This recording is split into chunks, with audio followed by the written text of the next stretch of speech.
సంక్రాంతికి వస్తున్నాం. ఎన్నో ఈవెంట్స్లలో ఈ సినిమా సక్సెస్ గురించి మాట్లాడుతూనే ఉన్నాం. ఈరోజు డిస్ట్రిబ్యూటర్స్ ఇలా మేము గ్రాటిట్యూడ్ మీట్ పెడతామని అడగడం ఫస్ట్ టైం ముందు ఆనందం వేసింది. సాధారణంగా డిస్ట్రిబ్యూటర్స్ వాళ్ళకు బ్రేక్ ఈవెన్ అవుతేనే ఈరోజు సూపర్ హిట్ అని చెప్పుకుంటున్న ఫిలిం ఇండస్ట్రీ. వాళ్ళు నష్టపోయినప్పుడు కూడా సినిమాలు సూపర్ హిట్ పోస్టర్స్ పడుతుంటాయి. ఏరియాల వారుగా అడిగితే సార్ మాకు ఇంత పోయింది అంత పోయిందని చెప్తారు. అంటే కల్చర్ మారిపోయింది. ఇందాక శిరీష్ చెప్పినట్టు ఎప్పుడో మేము తొలి ప్రేమ సినిమా చేసినప్పుడు దానికి 100 days ఫంక్షన్లు చేసినప్పుడు షీల్డ్స్ ఇచ్చి అప్పుడు మాట్లాడిచ్చేవారు.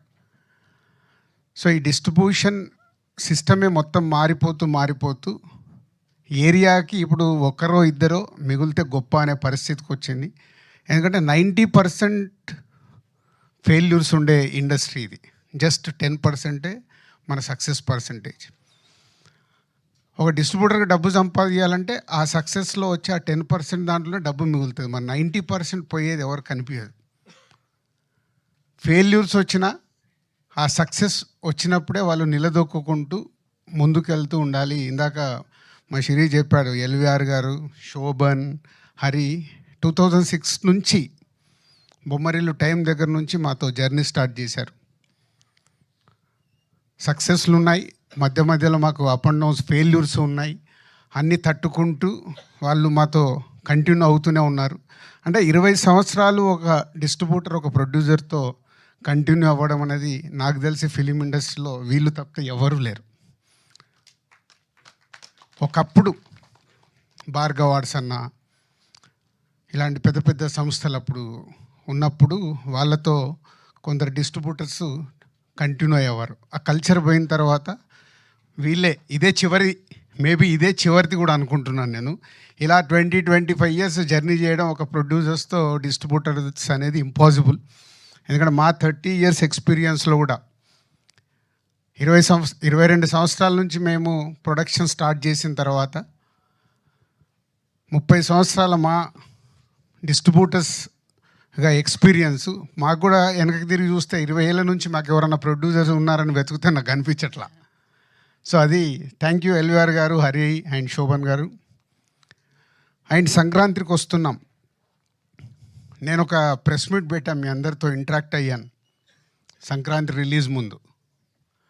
సో 2 సినిమాలు రిలీజ్ ఉన్నాయి, కమ్బ్యాక్ అవ్వబోతున్నామని. అవుతామో లేదని తడబడే లోపే అనిల్, ఎందుకు సార్ మీరు అంత కాన్ఫిడెన్స్గా మీరు స్టేట్మెంట్ ఇచ్చిన తర్వాత అవ్వకుండా ఎలా పోతుందని సంక్రాంతికి వస్తున్నాంతో ఒక సెన్సేషనల్ హిట్. ఇందాక హరి చెప్పాడు, అంటే ఒక 72 daysలో ఒక సినిమాని డైరెక్టర్గా అనిల్ డిజైన్ చేసి వెంకటేష్ గారు లాంటి ఒక సీనియర్ ఎక్స్పీరియన్స్ హీరోతో వాళ్ళు ప్లాన్ చేసి ఒక బాల్ని 6 కొడితే ఎలా ఉంటుందో ప్రూవ్ చేశారు. అంటే బడ్జెట్లు ఇంపార్టెంట్ కాదు, కథలే ఇంపార్టెంట్. కానీ ఇది మర్చిపోతాం. మేమన్నీ కూడా కథలతో మొదలుపెట్టిన సినిమాలే. కొత్త దర్శకులతో తీసినప్పుడే మేము మా సంస్థలో ఎన్ని క్లాసిక్స్ వచ్చాయో, ఎన్ని సక్సెస్లు వచ్చాయో అందరికీ తెలిసిందే. మేము కూడా అందరిలాగా కాంబినేషన్ సినిమాలకని అటు కొంచెం లాస్ట్ 4-5 years నుంచి తడబడుతూ ఉన్నాం. మళ్ళీ లేదు మా రూట్ ఇదే కరెక్ట్ అనేది అనిల్ మళ్ళీ మాకు ప్రూవ్ చేసి సరైన దారిలో రహదారి వేసిచ్చాడు. సో ఇదే 2025 సంక్రాంతికి వస్తున్నాం దగ్గర నుంచి మళ్ళీ ఎస్విసి నుంచి అద్భుతమైన సినిమాలు రావటానికి మాకు ఇది ఒక బిగ్ ఎనర్జీ. సో ఈ సక్సెస్ నాకు కూడా చాలా పాఠం నేర్పించింది. అంటే ఒక సినిమా దర్శకుడితో జర్నీ ఉన్నప్పుడు అవి రిజల్ట్స్ ఎలా వస్తాయి అనేది అనిల్తో 6 సినిమాలు చేస్తే ఆ రిజల్ట్స్ ప్రూవ్ చేస్తూనే ఉన్నాయి. మా ఇద్దరి మధ్యలో పెద్ద సంభాషణ ఉండదు. సరే నేను ఇలా అనుకుంటున్నాను, స్టోరీ చెప్పేస్తాడు అనిల్. సరదాగా వచ్చి టీ తాగుతూ ఒక 1/2 hour 40 minutesలో స్టోరీ చెప్తాడు. అక్కడే జరుగుద్ది మా కాన్వర్సేషన్. మళ్ళీ దీనికోసం సిట్టింగ్స్ అని ఎప్పుడు ఉండదు. తర్వాత అంతా అయిపోయిన తర్వాత పిలుస్తాడు, సార్ ఎడిటింగ్ అయిందో వచ్చి చూసుకోండి.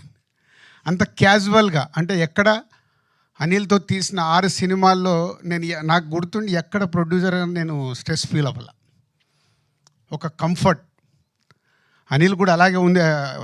సొంత ఎప్పుడు నా సొంత ఫ్యామిలీ, నా సొంత బ్యానర్ అని చెప్తా అంటే దానికే సినిమాకి ఏం కావాలో ఎలా కావాలన్నా నాకు ఇది కావాలి సార్ అని చెప్పి కంప్లీట్ చేస్తుంటాడు. ఇక్కడ ఈ సినిమాలో ఒకే ఒక పాట అడిగాడు, బ్లాక్ బస్టర్ సాంగ్ నేను బాగా తీయాలి సార్, దీనికి నేను అడిగిన బడ్జెట్ ఇవ్వండి అని. అలాగే దాని విజువలైజేషన్లో అద్భుతంగా తీసి ఈరోజు ఈ సినిమాకి అదొక రీజన్ ఇంత పెద్ద సక్సెస్కి. Thank you Anil, thank you very much.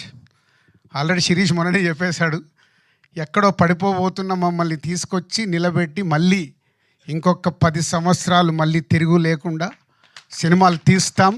ఈ రిజల్ట్స్ 100% వస్తాయి.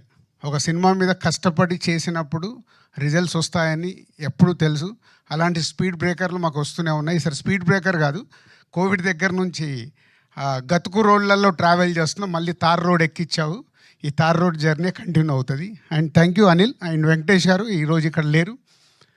బట్ ఎప్పుడు నేను చెప్తుంటాను, ప్రొడ్యూసర్స్కి ఎలా సపోర్ట్ చేయాలి, ఒక హీరోగా సినిమాని ఎలా వేస్టేజ్ లేకుండా కంప్లీట్ చేయించాలి అనేది రామానాయుడు గారు అబ్బాయి కాబట్టి అక్కడి నుంచి వచ్చిన క్వాలిటీస్ అవి. సో ప్రొడ్యూసర్స్కి ఇచ్చే రెస్పెక్ట్ మామూలుగా ఉండదు. అందుకే వెంకటేష్ గారితో 4 సినిమాలు అద్భుతంగా చేయగలిగాం. సో థ్యాంక్ యూ సార్, మీ సపోర్ట్ మీరు ఇచ్చింది ఈ సినిమాకి. మేము వేరే స్ట్రెస్లో ఉన్నా ఎలాంటి స్ట్రెస్ లేకుండా సపోర్ట్ చేసి ఈ సినిమా ఇంత పెద్ద విజయం అవ్వటానికి కారణం మీరు కూడా. అలాగే all team, my technicians, my ఆర్టిస్టులందరికీ thank you very much. Thank you so much Dil Raju garu. So ఆ తర్వాత